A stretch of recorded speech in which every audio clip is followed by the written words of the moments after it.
ನಮ್ಮಲ್ಲಿ package system ಜಾಸ್ತಿ ಆಗಿದೆ. ಇದೇ ಮಾನ್ಯ ಮುಖ್ಯಮಂತ್ರಿಗಳು ಅಪೋಸಿಷನ್ ಪಾರ್ಟಿ ಲೀಡರ್ ಆಗಿದ್ದಾಗ ನಾವು ಕೆಂಪಣ್ಣವರು ನಾವು ಕಾರ್ಯಾಧ್ಯಕ್ಷ ಆಗಿದ್ದೆ. ಕೆಂಪಣ್ಣವರು ನಾವು ಹೋದಾಗ ಪ್ಯಾಕೇಜ್ ಮಾಡಿಕೊಡ್ದು ಬೊಮ್ಮಾಯಿ ಸಾಹೇಬರು ಮಾಡ್ತಿರೋದು ತಪ್ಪು ಅನ್ನೋರು. ಈಗೇನಾಗಿದೆ, ಇವರು ಪ್ಯಾಕೇಜ್ ಮಾಡ್ತಿದಾರಲ್ಲ, ಪ್ಯಾಕೇಜ್ ಹೆಂಗೆ ಮಾಡ್ತಾರೆ? ಬಲಾಢ್ಯ ಗುತ್ತಿಗೆದಾರರುಗಳು ಅವರು ಅಲ್ಲೇ ಕ್ಯಾಬಿನೆಟಲ್ಲೇ ಅಪ್ರೂವಲ್ ತಗೊಂಡ್ಬಿಡ್ತಾರೆ. 200 ಕೋಟಿದು 300 ಕೋಟಿದು 150 ಕೋಟಿದು ಅಪ್ರೂವಲ್ ತಗೊತಾರೆ. ಅಲ್ಲೇ ಮ್ಯಾಚ್ ಫಿಕ್ಸಿಂಗ್ ಆಗ್ಬಿಡುತ್ತೆ.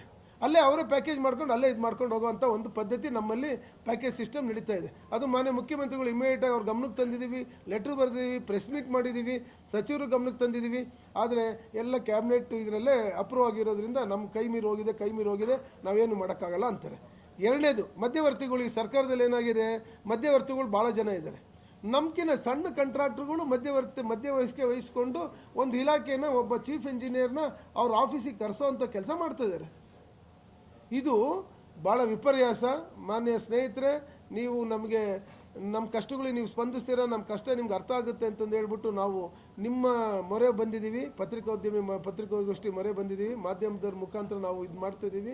ಇಂದು ಅಷ್ಟೇ ಕೆಂಪಣ್ಣರಿಗೆ ಜಾಸ್ತಿ ಸಪೋರ್ಟ್ ಮಾಡಿದ್ರಿ, ಈಗಲೂ ಅಷ್ಟೇ ನಮ್ಮ ಎಲ್ರಿಗೂ ಸಹ ಪದಾಧಿಕಾರಿಗಳು ನಾವು ಇವತ್ತು ಬಂದಿರೋದು, ಹೋರಾಟ ಮಾಡ್ತಿರೋದು, 31 ಜಿಲ್ಲೆಗೆ ಪ್ರವಾಸ ಮಾಡ್ತಿರೋದು ಇದು ಈ ಉದ್ದೇಶಕ್ಕೋಸ್ಕರ. ನಾವು ಶಾಂತಿಯುತವಾಗಿ, ಯಾವುದೇ ನಮಗೆ ಯಾವ ಪಾರ್ಟಿ ಇಲ್ಲ, ಯಾವ ಪಕ್ಷ ಇಲ್ಲ, ಯಾವುದೂ ಇಲ್ಲ. ನಮಗೇನು ಇರೋದು ಒಂದೇ ಒಂದು ಪಕ್ಷ, ಕಾಂಟ್ರಾಕ್ಟರ್ ಪಕ್ಷ.